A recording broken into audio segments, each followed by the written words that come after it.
So now that I mentioned earlier that chapter 7 is very similar to chapter 5 and 6.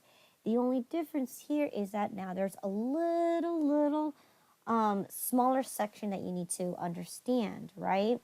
And in this case, so what I'm going to have you guys do is let's go ahead and take chapter 5 and chapter 6, and we're going to pick it up and put it on hold on the side temporarily, okay? And we're going to pretend that we're going to start off with chapter 7 as a brand new concept, except, we've already are familiar with these terminologies, right? So perpetual inventory, right? Which we've talked before, right?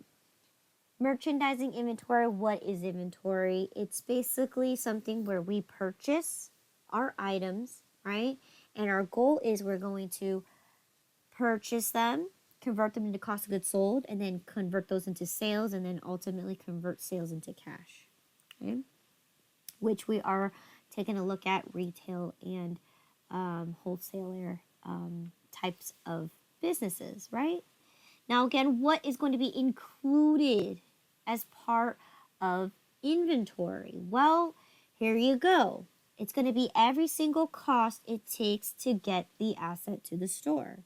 So that means anything such as the purchase price, the sales tax, freight expense, expedited shipping and handling, any storage fees. All of it are going to be considered costs that are going to be included to get the asset to the store. So any costs that it gets that's going to be a separate charge or a separate expense that you have to include as part of your inventory.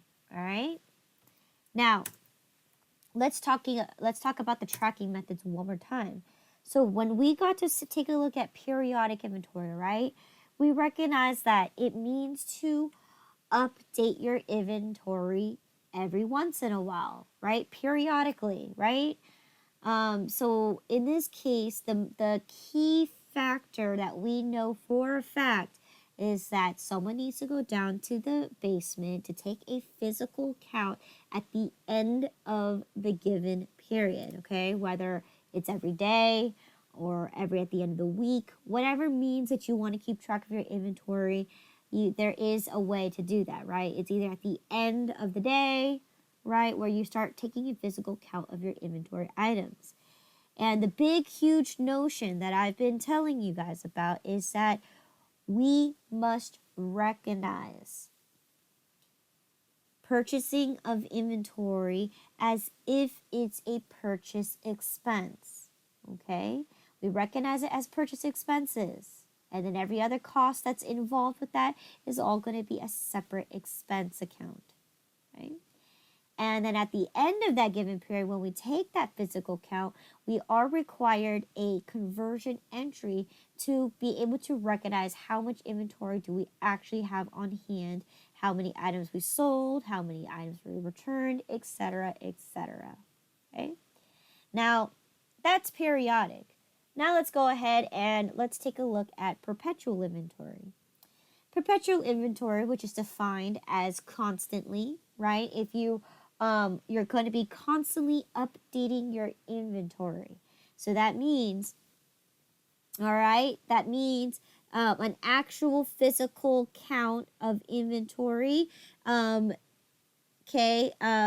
It doesn't need to really happen because at the end of each time you update your inventory, you actually have a general knowledge of how much items you have in inventory at all times. Because in this case, right, if we're constantly updating it, then we should constantly know how much we have in our inventory. Because the purpose of the perpetual is that because we're constantly updating it, for every sale that we make, we update our inventory. For every purchase that we make, we update inventory. So at the end of the day, we're keeping a close physical count of the items in inventory without actually going down to the basement and taking a physical count. We should have a general knowledge of how many items we have in inventory at all times. Okay? And here's the best part. All purchases of inventory is going to be recognized as inventory. So that means everything that's included, okay, is going to be recognized as a current asset, or in this case, as your inventory asset. Okay? So that's the huge difference here, where periodic, we recognize it as an expense because we don't care too much to keep track of it. Where in this case, perpetual, we want to keep track of it. We need to know where it goes, if it's coming into inventory, if it's coming out of inventory. We need to know. So you're going to be recognizing the purchases of inventory as straight away inventory. Okay. So let's take a look at purchasing our first perpetual inventory. So on July 1st, XYZ Company purchases 100 toys costing $5.65 each from Toys for You. Okay? Freight cost is $100. So record this transaction. So in this case, right, we have the idea that we're purchasing perpetual inventory. So here's the concept here. Everything is going to go straight into inventory. Okay? Now, I'm going to give you even more specific on this case because when we take a look at inventory could be a broad main account, right? It can hold a lot of stuff. So that's why we have sub-accounts, which we create the specific items under each one. So in this case, right, when you recognize perpetual inventory, right, you're going to recognize it as the item that you purchased it for. So in this case, I purchased toys, but the general idea is that everything's going to go straight into inventory, including all cost. So this is where we're going to go ahead and do inventory toys, and we're going to place it whether we bought it on whether we paid in cash or we paid on an account. And what we're going to do is, since everything goes into inventory, right? That's what it says right here. Everything goes straight into inventory. So therefore, your total amount's going to be $665. Okay, so that would include the purchase price and it would include the freight. So in this case, right, Isabel, this is where you have to make your decision here because this time for perpetual inventory, this is where you combine everything into one. Okay? It's only periodic inventory that we must separate our expenses. But when we're dealing with perpetual, it's simple and easy.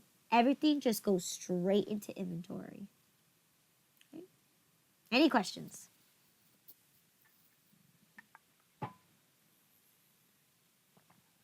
Nope.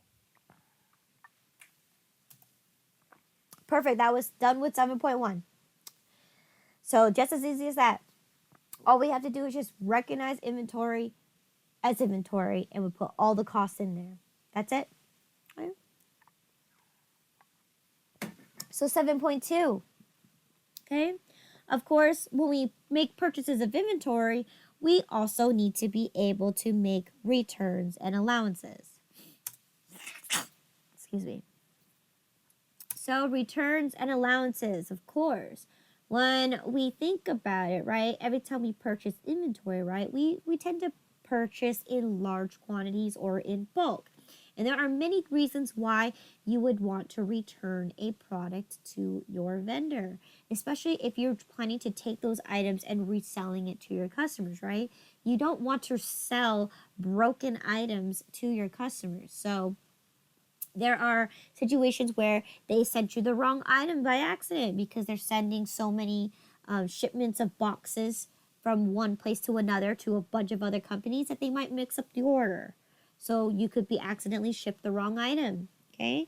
Second thing too, they could be broken or defective, right? You definitely want to make sure that all your items are in good condition when you receive your items. Other things could be like you could have a cheaper supplier or just straight up customer service. If they've been sending you a bunch of wrong orders, or they're just not taking your order, or they're just not doing anything for you, customer service could be one of those factors where you want to return to them and just be done with them. Okay? So that's that there.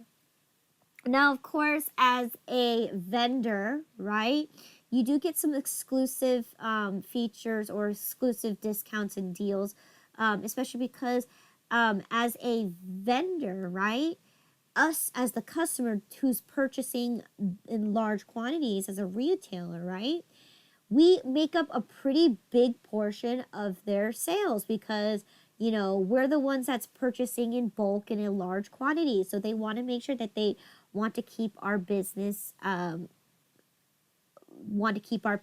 right? So in this case, a lot of times these vendors could give you either discounted items, special discounts, special offers, or they can even give you unlimited returns and allowances or a money back guarantee, right? That's just as a manufacturer, right? Because again, you're the one that's purchasing from them in bulk, and they want to keep your business because you make up a large portion of their sales.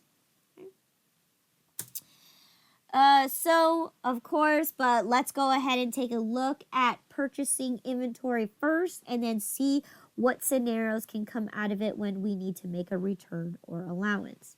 So the first thing we have here is that on January 1st, okay, you purchase 100 coffee mugs on an account from Cuppy's Co., okay? And each cup cost you $1.25 each. Freight cost you $100. Record this transaction. So, in this case, how would I journalize this purchase of inventory?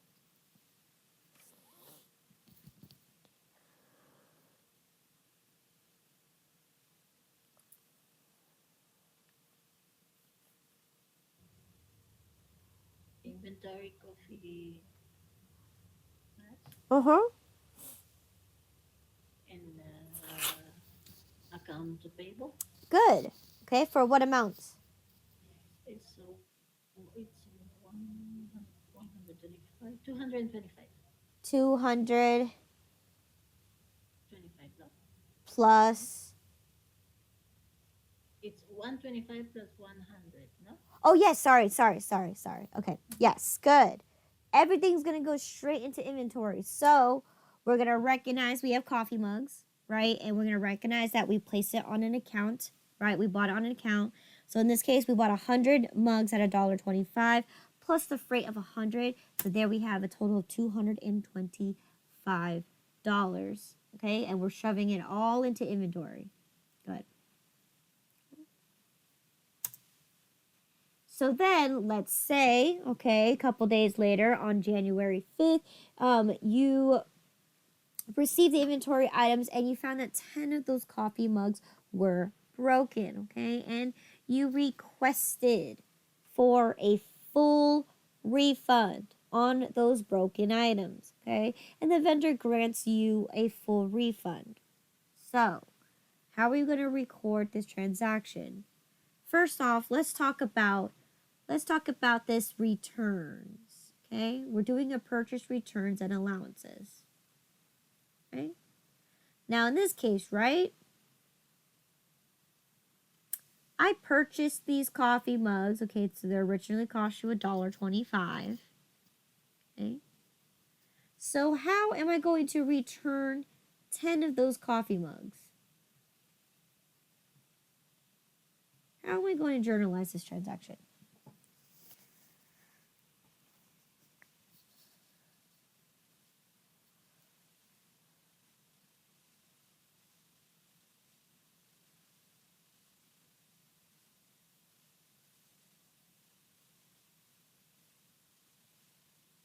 Account payable, no?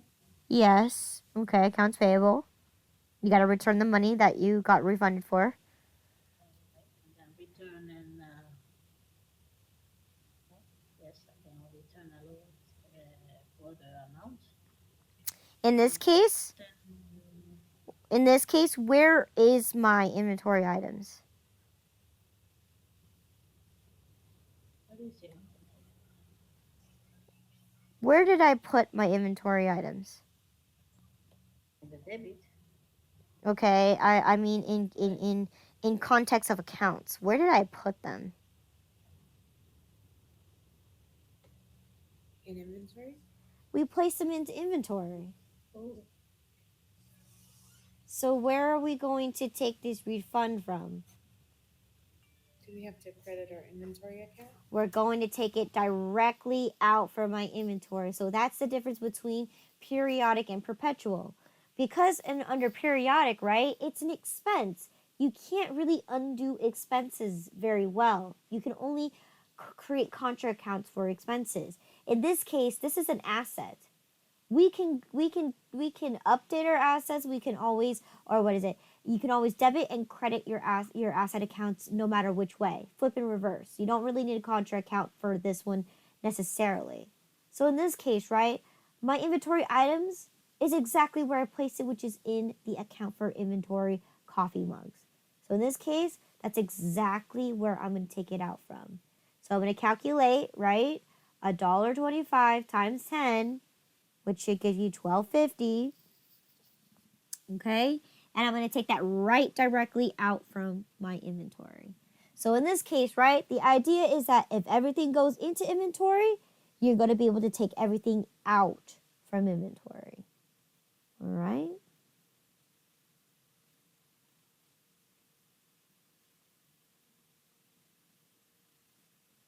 Okay. Any questions here?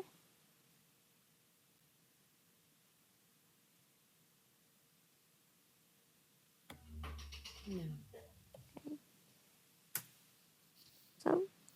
So let's take a look at the second scenario, okay? So then on January 5th, okay, you received your items and found that 25 of those coffee mugs were the wrong size, okay? And you requested for a full refund on those extra large coffee mugs, okay? The vendor offers you a 20% discount. Record this transaction. So in this case, right, you're attempting to return it, but in this case, the vendor convinced you, hey, they're the same exact color, except just the sizing is a little different. How about I let you keep the items and you could sell it to your customers, right? And I'll give you a 20% discount to, reprimand my mistake. We sent you the wrong cup sizes, so we're going to give you a 20% discount. And you agree, right? So, how am I going to journalize this time?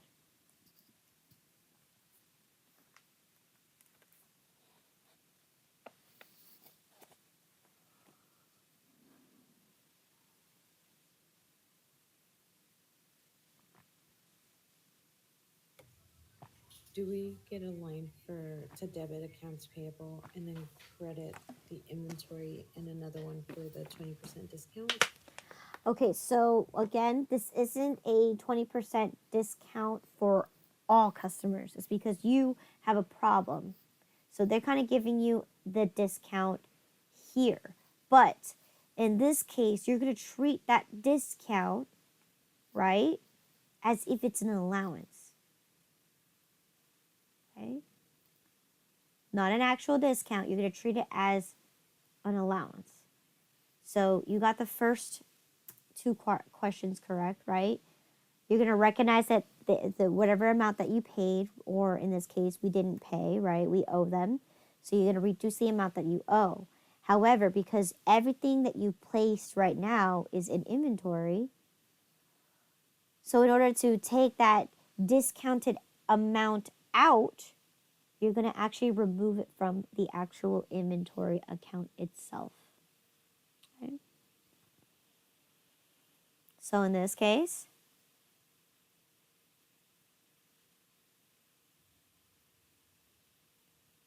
I don't understand.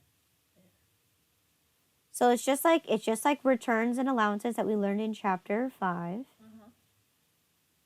Yes. You're attempting to return something, but they denied you. So they give you, they still give you some of the money back. Mm-hmm. So in this case, you're taking money away back. So that means these coffee mugs, you are going to pay at a discounted amount. You're not paying for the full amount. So in order for you to subtract it out, you're going to have to take it out from inventory. Because everything that goes into inventory, you could take everything out from inventory. So now you have the same inventory for a lower cost. That's how we have to see that. I'm sorry, say The that again? same. Now you have the same amount of coffee mug, but with a lower cost because you take Uh-huh. the 20. Okay. But it's not all 100. It's only 25 of them. Yeah. Okay. Because 75%, 75 of those cups are the correct order. They have the same. Yeah. Yeah, they're not going to discount on something that's correct.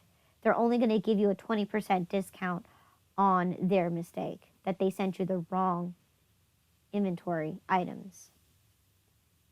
Okay? So we missing something there, or let me see. The $31 is going down on my inventory cost. So we have to journalize that too, or no?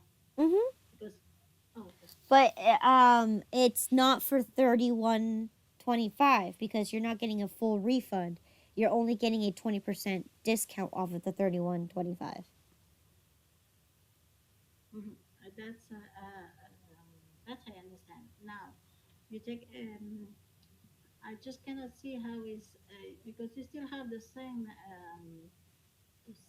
amount of caps, but your cost is minus because you take it out the discount from the 25 pieces. So how is it that we do that on the an adjustment of in the inventory later, or we have to at the end of the month, at the end of the You, year? you're adjusting it right now by taking it out from your coffee mugs, which is your inventory. You're taking it out from inventory. Okay. So you're We take making it out 625. yes, you're making the adjustment right now. Okay, so our very first thing that we did was we purchased 100 coffee mugs, right? For the full Yes. price of what is it? 125 plus the freight, 125. Yes. right? Mm-hmm. Now in this case, I'm trying to make a return here, but they gave me a 20% discount instead. So that means 25 of those cups I did not pay at full price. I got a discounted amount on it. So instead of refunding me, right, which that's what they did, right? They decreased the amount that I owe, and I would have to take it out from my original inventory because I recorded it all at full price.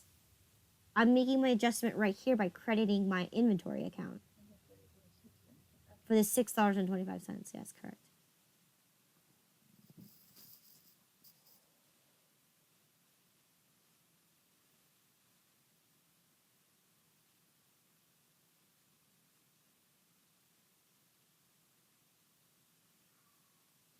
Okay. Any questions here?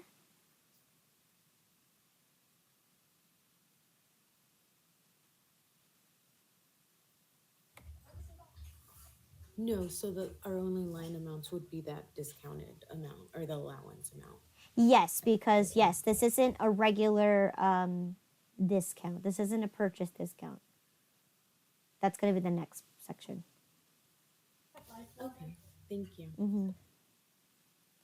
So this is reason why this isn't a regular discount is because this isn't something that everybody can get. Okay, so discounts is only if it's applied to every customer or it's a store-wide sale going on, right? In this case, because we're trying to attempt to return something because they sent us the wrong item, the vendor is trying to comp us by saying, you know what, I'm so sorry for my mistake. I'll give you a 20% discount on the cups that you just ordered. How about that? And you either agree or you just want a full refund. Right? So in this case, we agreed and we accepted full refund because at the end of the day, you could still sell those extra large cups. You just sell it at a higher price. And it's a limited edition special cup size anyways. So in this case, right, there's nothing really wrong with the item because you could still sell at the end of the day. So the vendor probably convinced you to the point where, okay, you could still sell it, but you know what? Because this was my mistake and I sent you the wrong coffee cups, I'm going to give you a special discount on these cups. It's not for everybody because I bet you those large coffee cups are more expensive than the regular ones. So they're just giving you a courtesy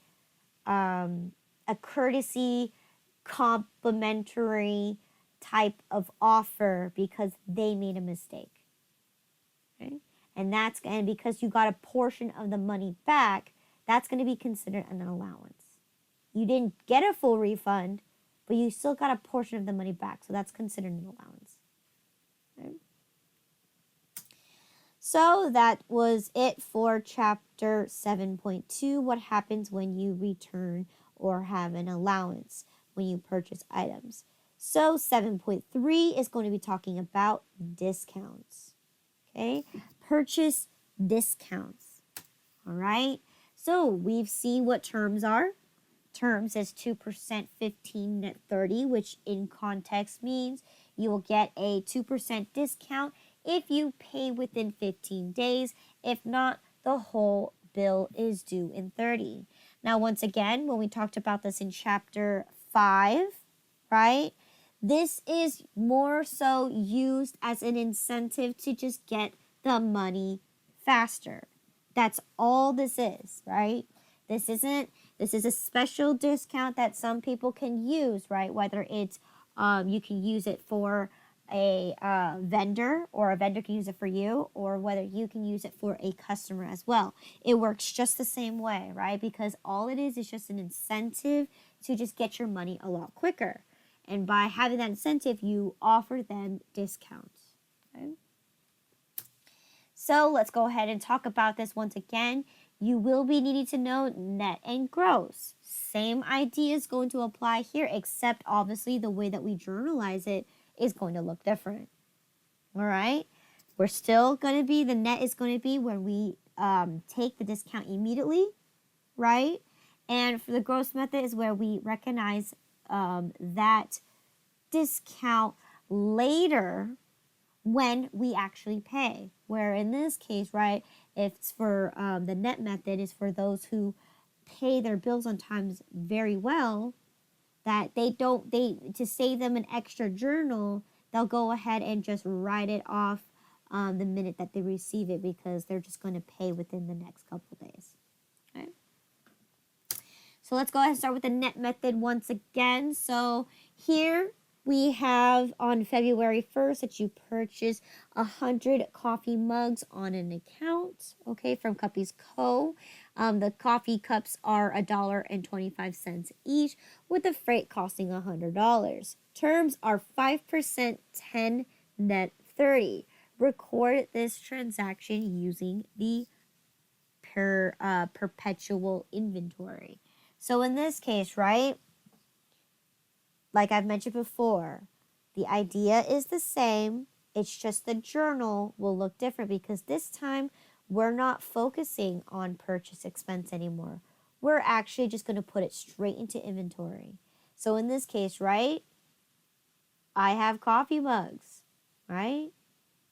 What's 5%? Okay. What's my 5% discount going to be on my total of the $125? $6.25. $6.25. So if I have to take that off of my 125, how much should that leave me with my grand total amount that I'm going to put into inventory?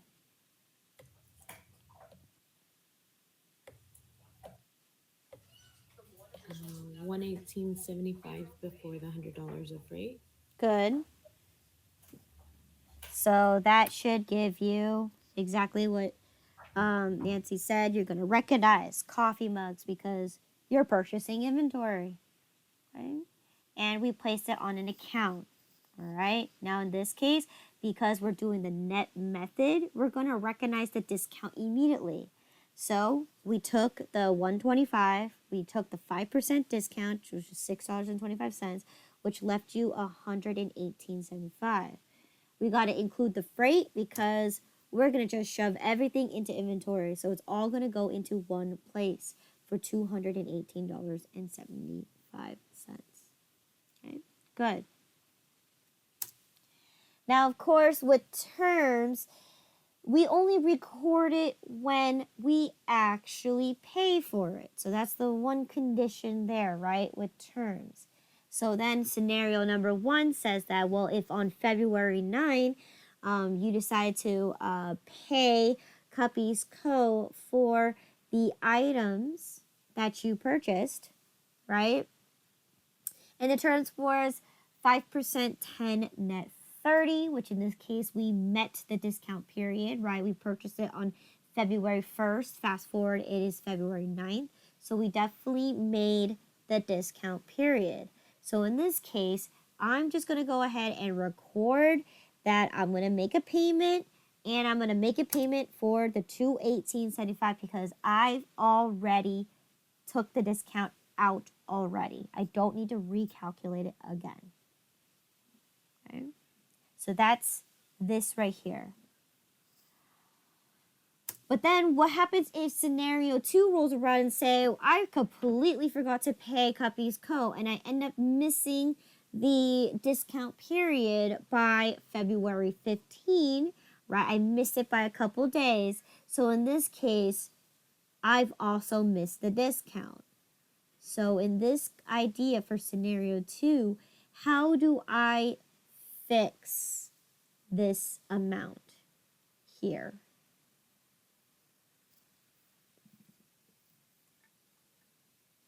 How do I fix that I already took the discount from the very beginning? How do I fix it now?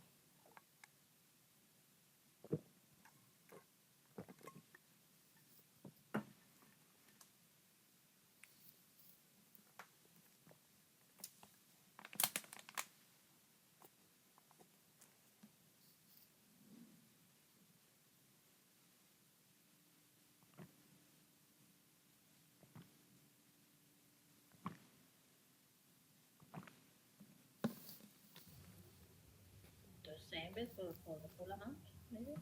Okay, good. The same, but this time with the full amount. Now, right now, I only owe $218.75. Right? What's my full amount that I actually owe? 225. No? $225. So where am I going to do? What am I going to do with that $6.25 left? You have to pay that. Yes, I have to pay for it, but where do I need to place that $6.25? In inventory? I have to put it back into my inventory because in this case, I originally took it out from the very beginning. Now, because I missed the discount period, I have to add that $6.25 back into my inventory, and I go ahead and make my full payment for the $225. Okay. Good. All right. So once again, this should be actually a lot fairly easier just because now we don't need to create all these contra accounts or anything like that because we're only dealing with one account and one account only, inventory. So every discount, every return, every allowance that we make, it's all going to come out from inventory. But for every purchase we make, it's going to go into inventory. So it just makes it that much more easier to do perpetual inventory. Okay? That's all you need to know. Okay? So then what happens here for the gross method, right? We're just going to the same scenario, except this time it's the gross method, right? We're going to recognize the discount later. So like I've done here, right? I'm going to calculate and give me the full amount right now, which is going to be the 225 on both sides, right? We purchased 100 coffee mugs at $1.25 plus a freight of 125. So gross method, right, it's before your discount. Okay. Then fast forward, it is now February 9th. So now this time we need to calculate the discount. Now, if it's anything like the net method, then it's going to be the same for the gross method, right? In this case, I owe for the amount, right, $225. However, I'm going to be paying less because I received a discount. So in this case, right, that's exactly what I'm going to do. I'm going to say that this is how much I owe, but I'm going to take that discounted amount and apply it. So then when I cut my check out to pay Cuppy's Co., I'm not going to pay them for the full $225 because I met terms. So in this case, I'm going to take it directly out from my inventory item. Okay, because if you think about it, I didn't pay for all of those coffee mugs for full price. I got a discount on them. So in this case, I have to reverse that and take it out from my inventory account. Okay. Any questions here?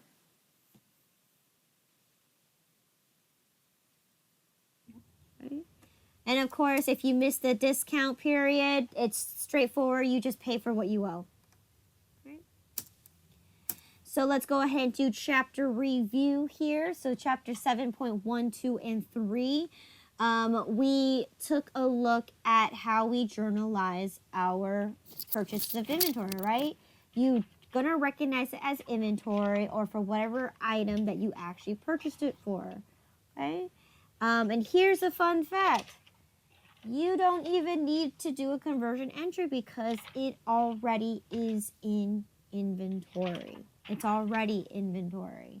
So you don't need to have that there, right? We did an example of returns and allowances, right? You're going to, when you originally purchased it, you're going to debit it into your inventory, and then every return you take comes out from inventory. Every allowance you make, it comes out from inventory, all right? Same thing with discounts here, right? Any discounts, whether you use gross or net method, you're going to simply take it out from inventory, but if you missed it, you just add it back into inventory. Straightforward. Okay? Okay, so let's go ahead and quickly do the chapter 7.1.2.3 exercises real quick. Okay, so let's go ahead and get started here. We're just practicing journalizing here. So number 1 says to journalize. Okay, so here, April 5th, we purchased 1,000 units at $5 each with the freight costing $100, okay? And we placed it on an account. Terms are 5%, 10, net 30. So in this case, we purchased 1,000 units at $5 each with the freight of $100. Okay, so in this case, I wasn't specific on the item that I purchased, right? I just said I just purchased 1,000 units. So it's going to be just inventory. Good. Okay, inventory. Inventory and well, let me see. How did you pay? Did you pay? So accounts payable, no? Yes, accounts payable. Good.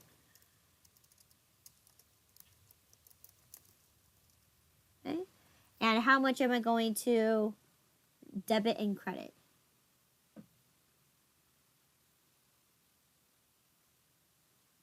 5,100. 5,100, right? You're going to include everything into the inventory account. Okay, good. You can also add, in this case, you could practice your description saying that we purchased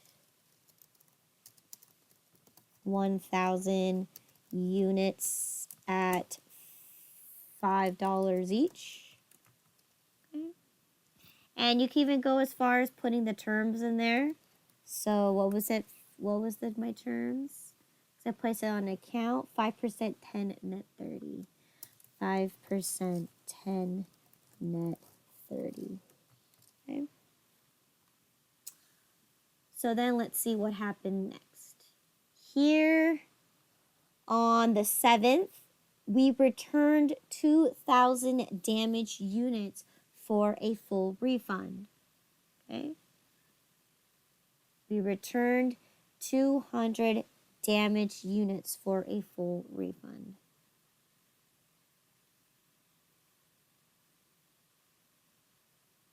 Okay.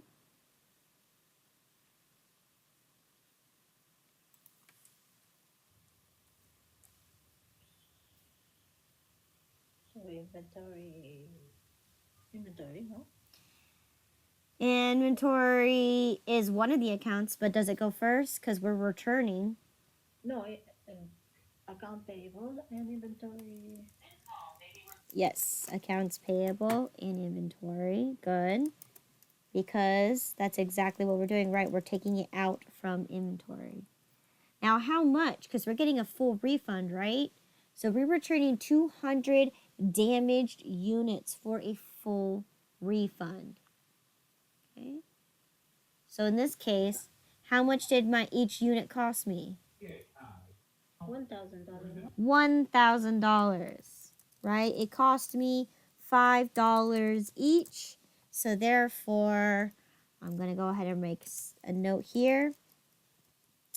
Return 200 damaged units at $5 each. Okay, for full refund. Good.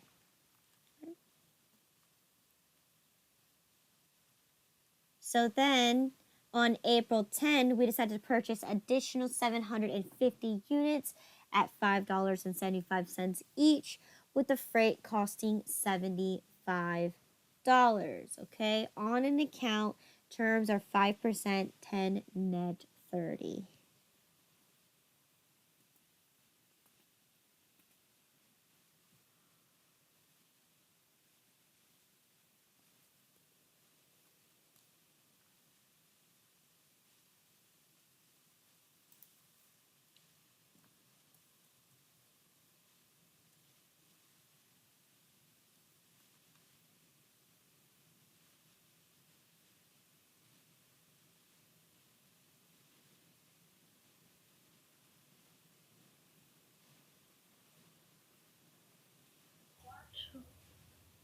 To say no inventory. Mm-hmm. Purchase legal account. Did you pay or no? I didn't hear. Sorry. No, yeah, that's right. We paid on an account with terms of 5% 10 net 30. Mm-hmm. So what is So 750?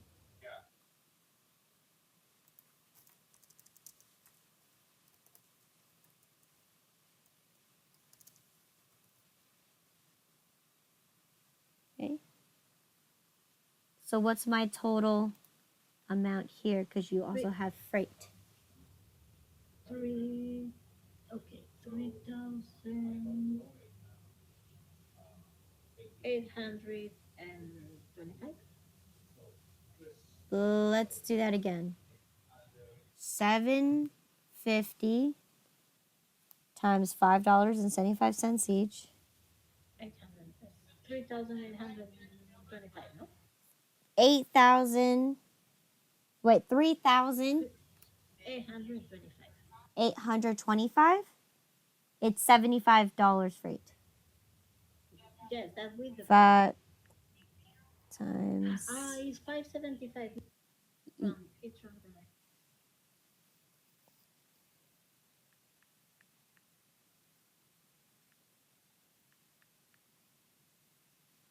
Yes, so how much is it now? 4,387.5. Yes, there you go. 4,387.50.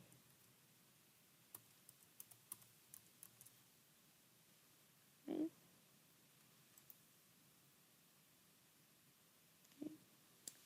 And let's see what happened next. Then on April 15, we end up returning 50 broken mugs due to shipment for a full refund. So we're going to return 50 broken units for a full refund.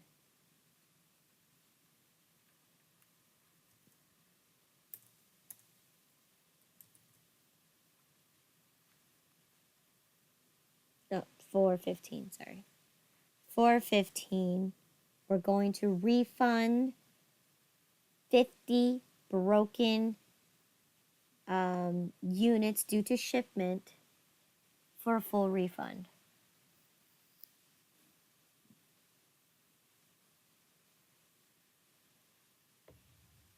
We start with the accounts payable as a debit Mm-hmm. and then credit our inventory. Mm-hmm.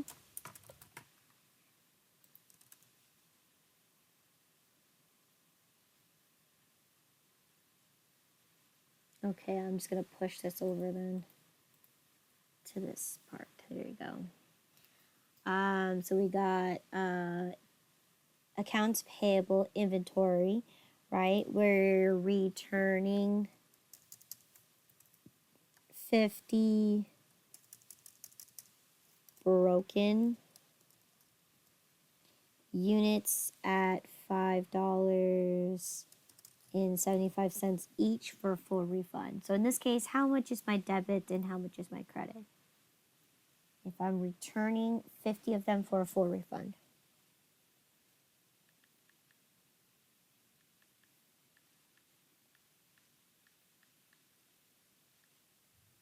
$287.50. $287.50. Good. See what happened next. Here on April 20th, we end up purchasing 200 more units on an account which costs $6 each and a freight of costing $20. Okay, on an account once again.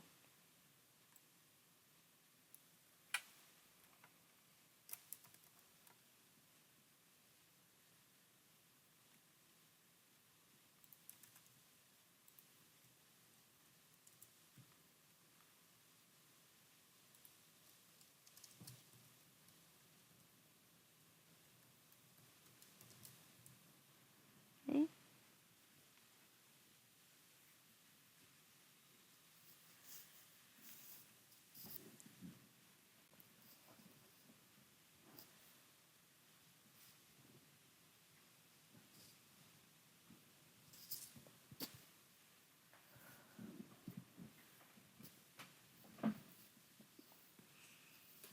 Okay. We purchase inventory, right? 200 units at $6 each with a freight of $20. So what's my debits and credits going to be?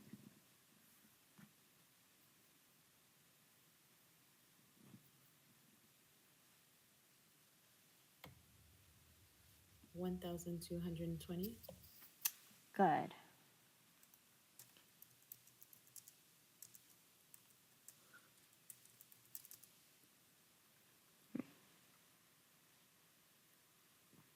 Then April 22nd, 25 of those units were the wrong color, willing to accept a 20% discount.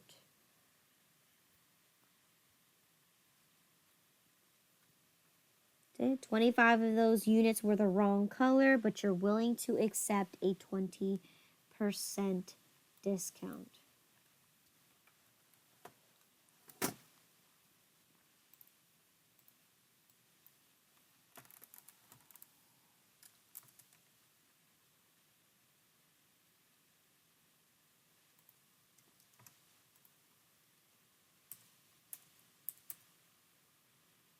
Okay, so in this case, right, 25 of them were the wrong color, and you're willing to accept a 20% discount.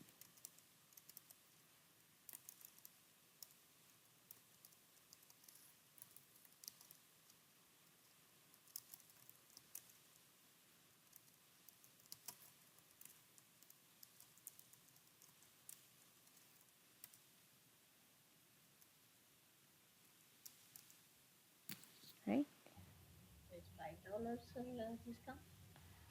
$5 is not the discount. So again, how much was each item?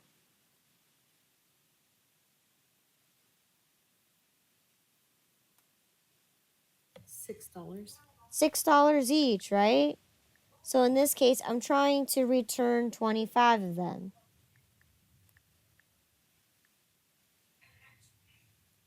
So we paid 150 and then we take the 20% off of that. Mm-hmm.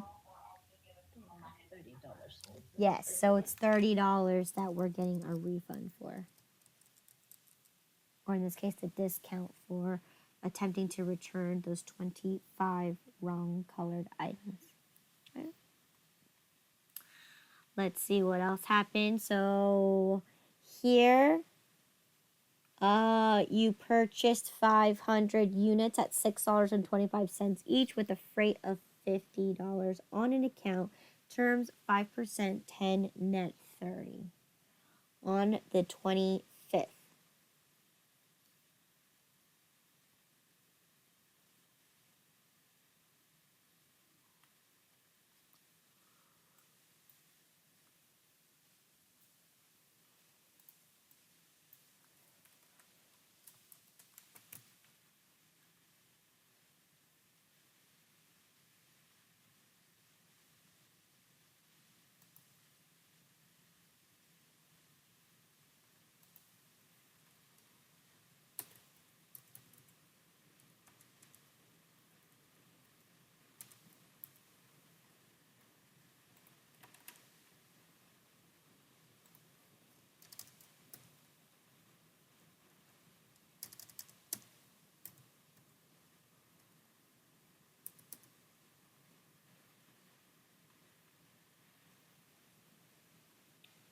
Okay.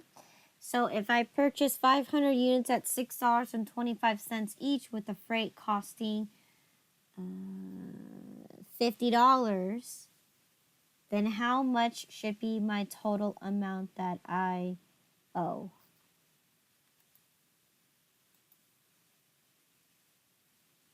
$3,225. So I did not get that. 3,125 plus freight. $100 freight or It's or it's 50. minus? Ah, so it's not. Yes. 31.75. 31.75. Okay. Good. Last but not least, on April 30th, you made a payment to all 4 purchases. Write separate checks. So in this case, we're writing separate checks for each and every single amount that we owe. So let's start with the very first batch of inventory, right? We purchased 1,000 units, right? But we end up returning 200 units. So in this case, let's see what my first check's going to be. So if I originally purchased my inventory for a total of $5,100, but I end up returning 200 of them because they were damaged, right? And I end up refunding $1,000. So how much is going to be my very first check? 4,100. 4,100. So in this case, right? How am I going to journalize that I'm making a payment to the things that I owe?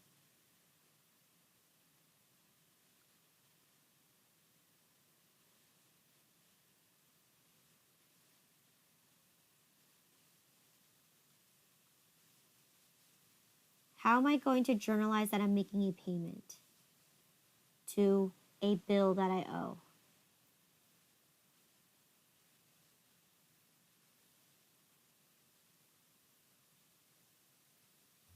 Account payable, Okay. inventory, and checking, no? Well, in this case, right, why did you include inventory? Inventory. Why?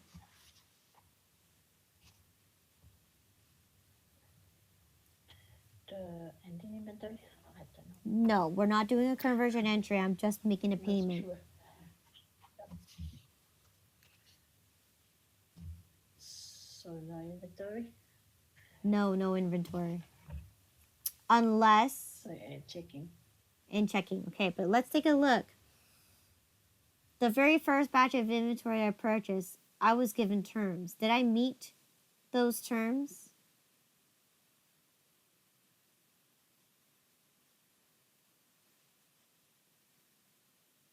Right? I bought them on the 5th Nope. of April and I was given 10 days to pay, which is the 15th, and I'm paying on the 30th, so no. So in this case, I'm going to pay for what I owe. All right, so in this case,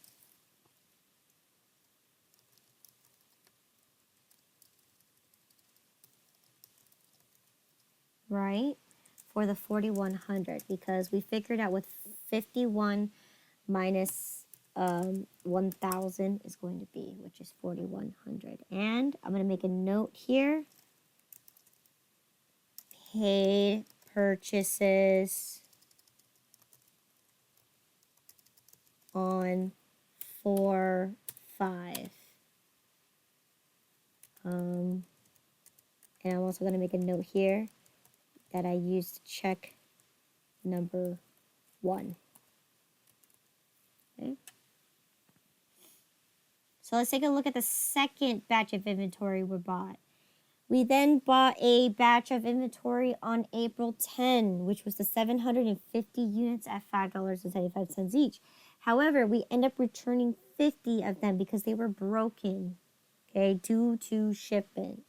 So in this case, right, let's take a look at my journal, right, on April 10, we purchased inventory for a total of $4,387.50. But I end up returning $287.50 due to those 50 of them being broken. So in this case, how much do I owe?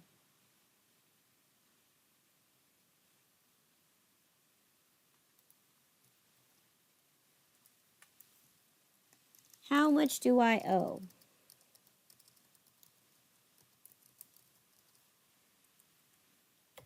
$4,100. 4,100. Okay. Now let's take a look at that thing right there. When was I given the terms and did I make the discount period if I purchased my stuff on April 10?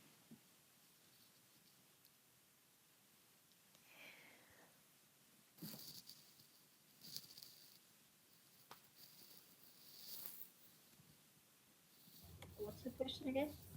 Didn't get it.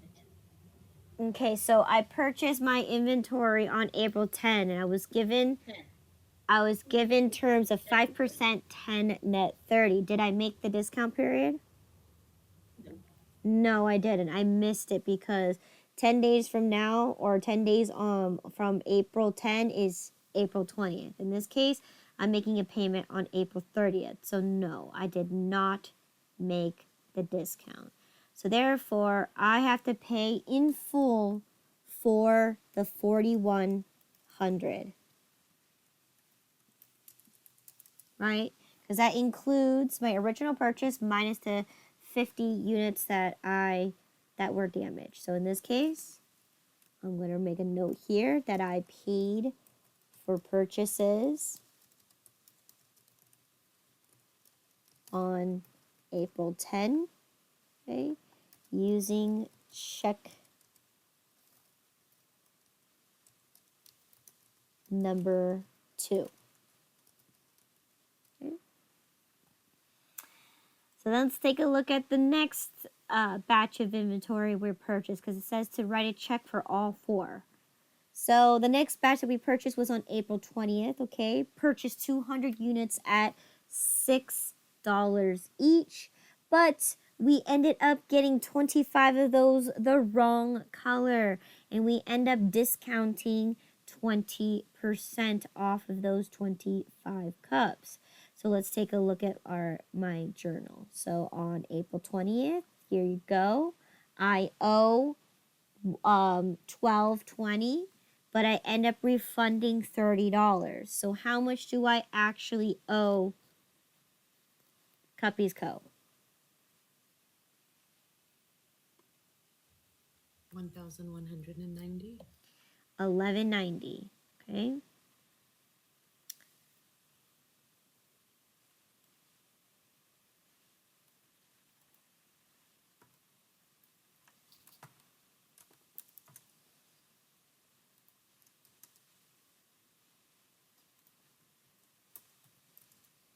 I owe $11.90. Okay. Now let's take a look. When did I purchase that? I purchased $11.90. Okay, I purchased this on April 20th. And I was given terms 5%, 10 days, net 30. Now, did I make my discount period? Yeah. Yes, you did. So that means you need to take 5% discount. Okay. So I'm going to scroll all the way down. Okay. And I need to insert a line here because I have a discount. All right. That means I'm not going to pay the check amount for in full. And I'm going, where am I taking this stuff out from? Where am I taking this discount out from?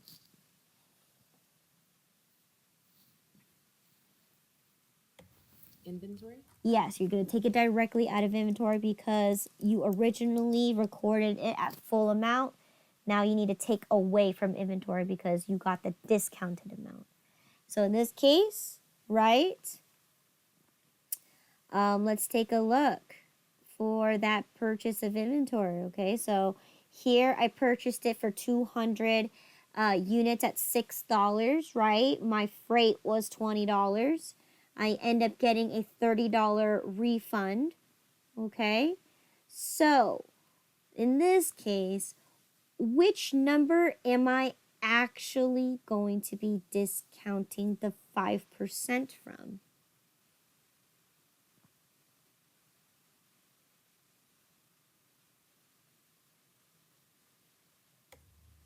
The 1220. 12.20. No. Because I returned $30, so I should have $11.90 now. Yeah, so from 11.90. But you're not going to use $11.90. Why?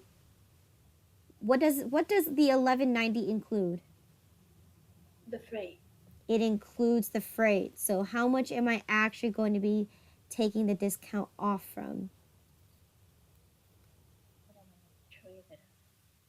So freight was $20 for this.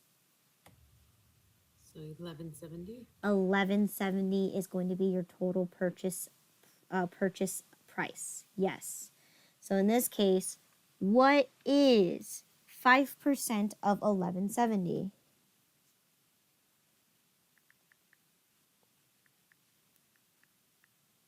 58.5. 58 and 50 cents. So therefore, how much is my check going to be written out for?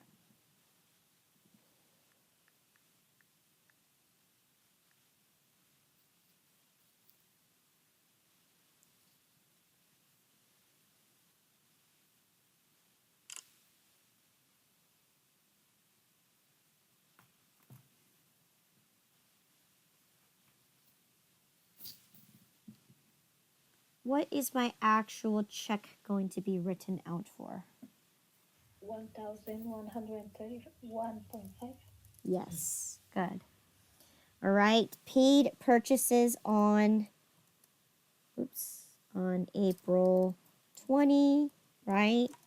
Received 5% discount.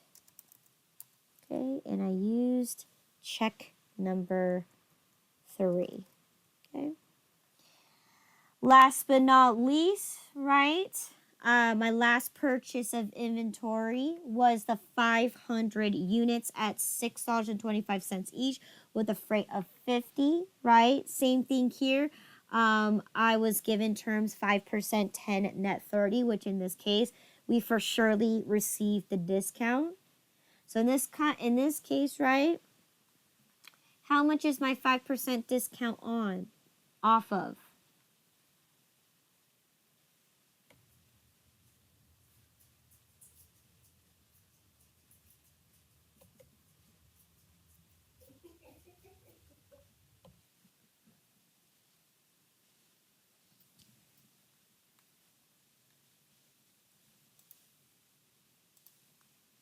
what is going to be my 5% taken off of?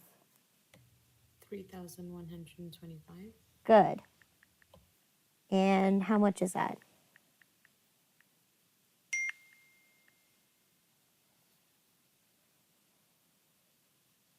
156.25. 156.25. Yes. Okay. So it's going to be the same exact thing here.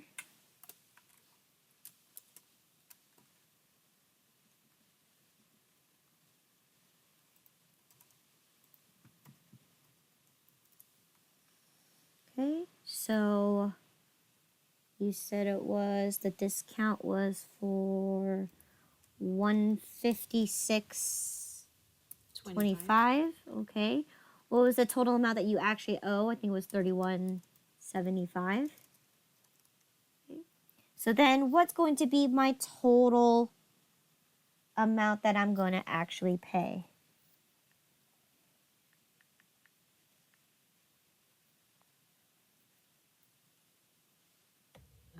3,018.75. 3,018.75. So wait, hold on. 156.25. Okay, they're good. So then once again, you're going to say you're going to make that you paid the purchases on April 25th, received 5% discount this time using check number 4. Okay. Any questions in regards to the chapter 7.1, 2, and 3 exercises?